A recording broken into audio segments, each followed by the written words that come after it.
If your child's been diagnosed with a hearing loss, you're probably already feeling really overwhelmed with all the different things you have to think about, such as going to your pediatrician, the audiologist, or even teachers to figure out what you should be doing to help your child. So why in the world do you want to add speech therapy on top of everything else that you're doing? Today, I'm sharing with you the importance of speech therapy for children with a hearing loss. According to the American Speech Hearing Association, children with a hearing loss are at a higher risk for developmental delays. The earlier the hearing loss, the more severe those developmental delays will be.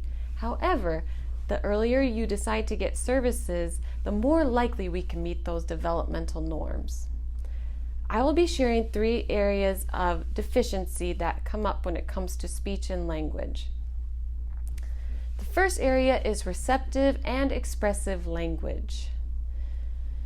Children will be missing vocabulary words and will have a delay in that development because they're not getting the input from their environment, as well as different areas where they might hear vocabulary coming through. They also will rely on shorter, simpler sentences and mispronounce those past tenses and plurals because they can't hear those EDs or S's at the end of words. So their sentences will often be incorrect and a lot shorter. The second area of deficiency is speech and fluency. Speech is the sounds that we make and how they sound when we say them. Children with a hearing loss will say sounds incorrectly because they aren't able to hear them. Here we have the speech banana. The speech banana explains the different levels of hearing loss and what sounds are being missed at those levels.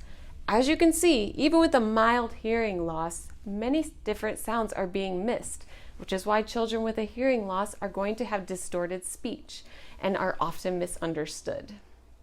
The other area is fluency, which is the rate of our speech, as well as inflection and prosody.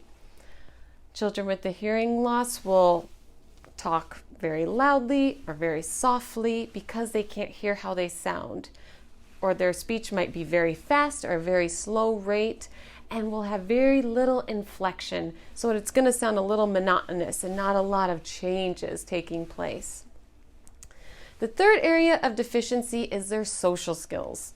It has been reported by children with hearing loss that they feel this social isolation and a lack of confidence to go to talk to other people their age because they're worried they won't be able to understand what's going on or carry on a conversation well because of their hearing loss. So there's a lot of social anxiety and isolation for kids who have a hearing loss.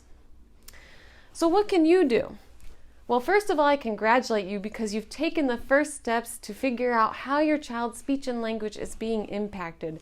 So that is awesome. The next thing I encourage you to do is make sure you understand your child's hearing loss.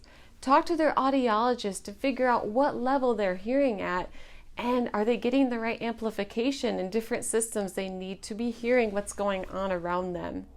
And after you understand that, I would encourage you to find a speech therapist as soon as possible so that your child can meet those developmental norms for their speech and language.